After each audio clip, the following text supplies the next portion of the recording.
Feeling like you're constantly chasing the next big thing, but never quite catching true happiness? In a world that tells us more is better, what if the secret to a richer, more fulfilling life isn't about what you acquire, but what you already have? This isn't about finding more. It's about finding contentment right where you are. Everywhere you look, the world whispers, sometimes even shouts, that you don't have enough, that you're not enough. Advertisements tell you your life will be complete if you buy this. Social media paints an endless stream of people who seem to be living a dream you've somehow missed out on. Even in quiet moments, your own thoughts may echo with restlessness, the feeling that if you just had a little more, things would finally fall into place. But pause for a moment. Is that really true? What if the cycle of chasing and never arriving isn't a reflection of your failure, but a symptom of the world we live in, a restless world designed to keep you moving, striving, grasping? And yet, in the middle of this storm of desire, an ancient wisdom quietly reminds us, happiness is not out there waiting to be caught. It's here, in what already exists. Gratitude, a word that's often thrown around casually, but one that carries profound weight. It's more than just a polite thank you. It is a way of seeing the world that shifts everything. Gratitude transforms the ordinary into the extraordinary.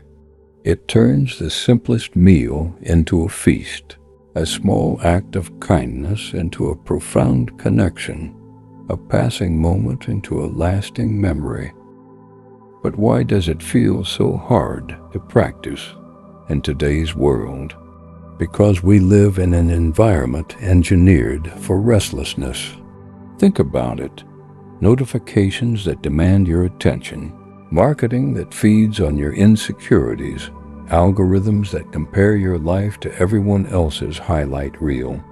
It's no wonder gratitude feels like swimming upstream. Yet, that is exactly why it's more necessary than ever. When you cultivate gratitude, you aren't ignoring ambition or giving up on growth. You're choosing a deeper foundation. You're saying, I can pursue goals, but my happiness doesn't depend on them. I can dream of more, but I'm already rich with what I have. This shift is subtle, but it changes everything. Because instead of running endlessly on the treadmill of desire, you finally step off and breathe. Imagine this. You wake up tomorrow, and the first thought you allow isn't about what you lack, but about what you already possess. The roof above your head, the people who care about you, even the breath in your lungs, a silent miracle you've been gifted since birth. How different would your day unfold if you began it with that awareness? Gratitude is not passive, it's powerful. It doesn't just make you feel good in the moment, it reshapes the way your mind processes reality. Studies in neuroscience show that gratitude rewires the brain, creating new pathways that lean toward optimism and resilience. Think of gratitude as a lens. With it, the world looks brighter, calmer, and fuller. Without it, even abundance feels like emptiness. And here's the paradox. The more gratitude you practice, the more you begin to notice things worth being grateful for. It's like watering a hidden garden within your mind. At first, you see only a few scattered flowers, but the more attention you give, the more blossoms appear. Gratitude multiplies what you already have. Of course, living this way is not always easy, especially when the world tells you louder and louder that gratitude is not enough, that you should be discontent, that you should always want more. But here's the truth. Gratitude doesn't chain you to mediocrity. It frees you from slavery to endless desire. It gives you the courage to live fully, not just endlessly chase. So as you take a deep breath now, think of one small thing in your life right now that you often overlook but would miss if it were gone. Hold it in your mind. Feel its weight. That small act of noticing is where gratitude begins. Once we open our eyes to gratitude, something else becomes clear. The reason it feels so difficult is because we live inside a culture built on pursuit. A restless rhythm that tells us happiness is always somewhere ahead of us, never in the present moment. Think about it. We live in a time when access to almost anything is at our fingertips. Information, entertainment, food, products, even human connection. Yet, despite this unprecedented abundance, dissatisfaction lingers. The more we can get, the more restless we become. It's as if the chase itself has become our default state, leaving us emptier with every new prize we catch.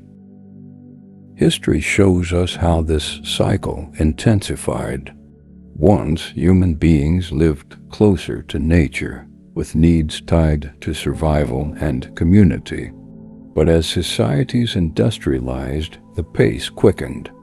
Machines made more, cities expanded, advertising emerged, and suddenly the idea of enough began to disappear. And then came the digital age, a world hyper-connected, yet strangely disconnected. Every scroll on a phone is a reminder of what someone else has, where someone else is, what someone else looks like. Comparison, once limited to a small circle, is now global, constant, and endless. The more we pursue, the less satisfied we feel. Each achievement gives a temporary high, but soon fades into the background, leaving us reaching again. A better job, a nicer home, more followers, a more impressive body. It doesn't matter what the goal is, the pattern repeats. The destination keeps moving forward, just out of reach. Social media magnifies this hunger like nothing before. It fuels what could be called a comparison culture, a stage where everyone performs their best moments while hiding their struggles behind the curtain.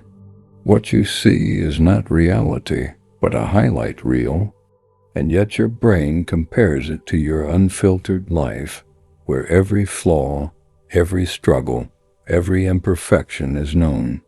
No wonder it feels like you're falling short. But here's a question worth pausing on. What if the emptiness we feel isn't because we lack something, but because we've trained ourselves to always expect more? What if the very act of chasing is what keeps contentment just out of reach? This isn't to say ambition is wrong, or that wanting to grow is bad. The problem arises when growth turns into an endless race with no finish line, when enough never feels like enough. It's like drinking salt water to quench your thirst. The more you consume, the thirstier you become. And perhaps you felt this yourself. You worked hard for something, achieved it, and for a moment you felt elation. But then the satisfaction slipped away, and you were already thinking about the next thing. That fleeting joy leaves you restless. It's not a failure on your part, it's the structure of desire itself, always dangling the promise of happiness just beyond your grasp.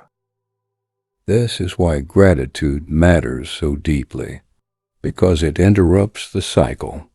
It reminds you that while the world urges you to run faster, there is a quiet richness in standing still. It shows you that abundance is not measured by comparison or constant acquisition, but by the ability to see value in what already exists.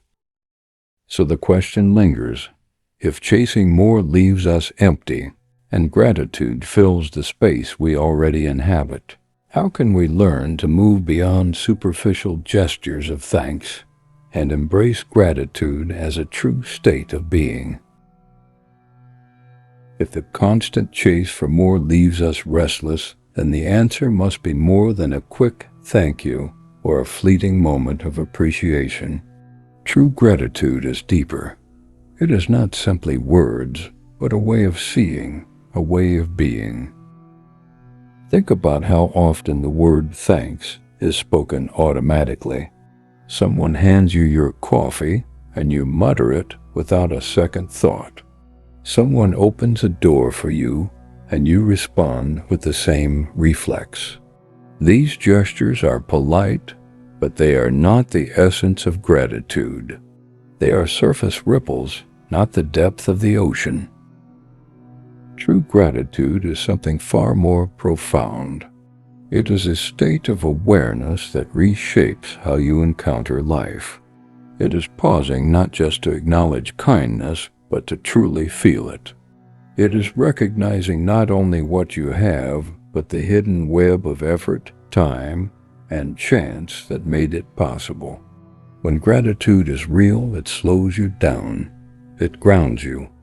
It reminds you that nothing is owed, and everything is a gift. Science has shown us just how powerful this shift can be. Neuroscience tells us that gratitude literally rewires the brain. Practicing it consistently strengthens neural pathways linked to positivity, resilience, and emotional balance. It's as though the mind, when bathed in gratitude, learns to tilt toward the light. The world doesn't change, but the way you see it does. Storms still come, challenges still appear, but gratitude equips you to stand steadier in the middle of it all. And this is not new wisdom. Long before neuroscience confirmed its effects, ancient traditions already knew the value of living in appreciation. The Stoics taught that life is a gift, and that every moment is borrowed, not guaranteed. They urged us to reflect on the fragility of existence, not to instill fear, but to deepen appreciation. To see even the simplest moments, a meal, a conversation, a sunrise, as treasures. Buddhist teachings echo this truth in another form, reminding us that clinging to what we lack creates suffering, while recognizing what we already have leads to peace. Gratitude, then, becomes more than an attitude. It becomes a practice of liberation, freedom from the grip of desire. So when we talk about gratitude, we're not talking about being blindly optimistic or ignoring pain. We're talking about a profound shift in perspective, about choosing to notice, to honor, and to value what is already here. Ask yourself, how often do you say thank you without feeling anything at all? And how different would your life feel if, instead of words, gratitude became a state of being that colored every thought, every action, every day? This is the heart of true gratitude, not a habit of politeness, but a transformation of perception. And when we begin to understand that, the next question arises. How do we take this understanding and turn it into daily practice? How do we make gratitude not just an idea, but a lived reality? Gratitude, after all, is like a muscle. It strengthens through use, through practice, through small, consistent acts that reshape the way we see the world. One simple pathway is what you might call a gratitude snapshot. Every day, pause to notice 3 things you're grateful for. Write them down in a journal or take a moment in the morning to reflect. They don't have to be grand or extraordinary. In fact, The smaller and more ordinary they are, the more powerful this practice becomes. The taste of your morning coffee, the sound of rain against the window, a smile from a stranger. By collecting these snapshots, you begin to see beauty where once there was only routine. Another practice is mindful appreciation. Too often, we rush through moments without truly inhabiting them. Gratitude invites us to slow down and savor. The warmth of sunlight on your skin, the laughter of a friend, even the silence of an early morning. When you allow yourself to be fully present, to feel the richness of a single instant, you step into the heart of gratitude. The world doesn't need to change, only the way you attend to it. And then there is gratitude in adversity, perhaps the most difficult yet most transformative practice of all. Life is not free of hardship. Pain, loss, and disappointment touch every life. Gratitude doesn't deny this reality, but it asks, what can still be honored even here? What lesson, what strength, what hidden gift lies within the struggle? It may not be visible immediately, but often with time and reflection, even the darkest moments carry seeds of growth. To find gratitude in adversity is not to dismiss suffering, but to discover resilience within it. These practices may sound simple, even ordinary, but it is in their simplicity that their power lies. Gratitude doesn't demand dramatic rituals or elaborate effort.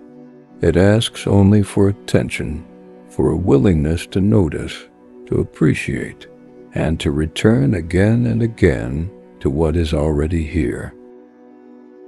Think of it this way: every day offers countless opportunities to step into gratitude. The question is whether you choose to see them, whether you choose to pause, to acknowledge, to give weight to what so easily slips past unnoticed. As you bring these practices into your life, slowly, almost imperceptibly, something begins to shift. Your outlook softens, your restlessness quiets, and gratitude starts to ripple outward, touching not only your inner world, but the way you move through life itself. When gratitude takes root in your daily life, it doesn't stay contained within you. Like a stone dropped into still water, it ripples outward, touching everything in its path. What begins as a personal practice soon transforms the way you relate to others, the way you experience your own body and mind, and even the way life itself unfolds before you. One of the first ripples appears in relationships. Think about how it feels when someone genuinely appreciates you, not just in passing, but with sincerity, with depth. It strengthens connection, it softens walls, it creates trust. When you make gratitude a habit, you begin to notice what others bring into your life, and expressing it opens doors that might otherwise stay closed. A simple, "I value what you did," or "I'm grateful you're here," carries more weight than we often realize. Gratitude builds bridges, turning ordinary exchanges into moments of human warmth. The ripples reach inward as well. Gratitude has been shown to improve well-being in ways that go beyond the emotional. It is linked to better sleep, reduced stress, and increased optimism. Why? Because when your mind rests in appreciation rather than lack, your nervous system relaxes. Your body no longer carries the weight of constant striving. Instead, it settles into a rhythm of balance, allowing rest to deepen and energy to renew. Gratitude in this way is not only a practice of the mind, it is nourishment for the body. But the ripple doesn't stop there. Gratitude changes how you experience the opportunities and challenges of life itself. When you look at the world through the lens of appreciation, you begin to notice abundance where before there seemed to be scarcity. Doors that once appeared closed reveal hidden openings. Situations that once felt like setbacks reveal unexpected opportunities. Gratitude attracts not in a mystical sense, but in a practical one, because when your perspective shifts, your choices shift and life responds. It's as if the universe speaks a quiet language, one that gratitude helps you understand. The more you practice it, the more attuned you become to moments of beauty, kindness, and possibility. Instead of chasing endlessly, you begin to notice that much of what you were chasing has already been here all along, waiting to be acknowledged. This is the quiet power of gratitude. It doesn't demand attention. It doesn't shout or force itself into your awareness. Instead, it works gently, steadily, transforming the ordinary into extraordinary, and in doing so, reshaping not only your inner life, but the very fabric of your days. And as the ripples extend further, a final question begins to emerge. How do we take everything we've explored, this awareness, this practice, these ripples, and turn them into a personal journey that begins today, right here, in this moment? Gratitude is not an abstract idea to admire from a distance. It is something alive, something that becomes real only when you practice it. And the journey doesn't need to be complicated. It begins with a single step, one small act of attention, one decision to notice what is already here. So here is an invitation. For the next 7 days, choose one practice of gratitude and make it your own. It could be writing down 3 things each morning that you're thankful for. It could be pausing each evening to reflect on one moment that made the day brighter. It could be as simple as telling someone you appreciate them and meaning it. 7 days, one practice. A commitment to shift the way you see your world.